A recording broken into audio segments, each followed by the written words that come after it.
আজ শনিবার 22 ফেব্রুয়ারি 2025, 9 ফাল্গুন 1431 বঙ্গাব্দ, 22 সাবান 1446 হিজরি। জানিয়ে দেব আজকের দৈনিক বাংলাদেশ প্রতিদিন পত্রিকার শিরোনামগুলো।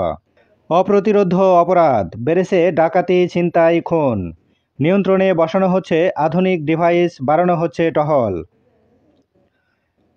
ব্যস্ত রাস্তাতেই এক যুবক ও তরুণীকে কোপাচ্ছেন দুজন। দিন দুপুরে এক তরুণীকে অস্ত্র দিয়ে ধাওয়া করে কিশোর গ্যাং। মগবাজার, চাপাতি দিয়ে প্রকাশ্যে যাত্রীর উপর হামলা করল ছিনতাইকারী। সবার দৃষ্টি তরুণদের নতুন দলে, আত্মপ্রকাশ 26 ফেব্রুয়ারি। প্রধান বিচারপতি, 21-এর সঙ্গে আমার আত্মিক সম্পর্ক রয়েছে। জামায়াতে আমির, ইতিহাসের নামে আর কোনো গল্প দেখতে চায় না। গাজীপুর, ছাত্রদের ওপর হামলায় জড়িতরা এখনও অধরা।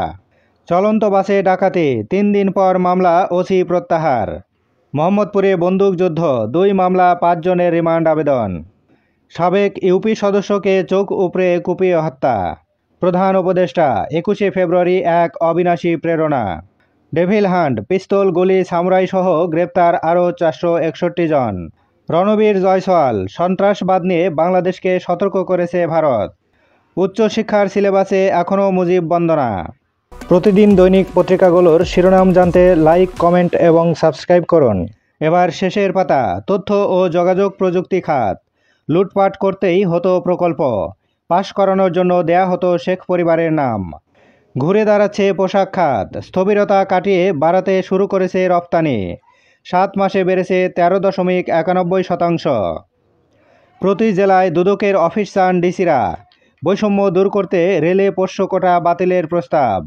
গদখালি থেকে একটি বগি ফুলের জন্য বরাদ্দের দাবি। সৌদি আরবে স্বপ্নভঙ্গ বাংলাদেশি নারীদের। 1 দশকে 5 লাখ গৃহকর্মীর পাড়ি। নির্যাতনে মৃত্যু হয়েছে 500 জনের। আন্দোলনেই থাকছেন শিক্ষকরা। দাবি আদায় পর্যন্ত রাজপথে থাকার ঘোষণা এমপিওভুক্তদের। বাজার দর, রমজানের প্রভাব, বাজারে বাড়ছে নিত্যপণ্যের দাম। বগুড়ায় ট্রাক অটোরিকশা সংঘর্ষে 5 জন নিহত। আর্থিক খাত সংস্কার, অগ্রগতি জানতে চায় IMF। 45 বাংলাদেশিকে ফেরত পাঠালো মালয়েশিয়া। চরমপন্থী নেতাসহ 3 জন গুলিবিদ্ধ, লাশ উদ্ধার।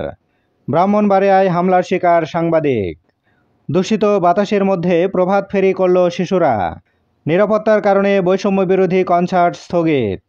বৈষম্যবিরোধী ছাত্র আন্দোলনের কমিটি নিয়ে বিরোধ, বিক্ষোভে উত্তাল চট্টগ্রাম।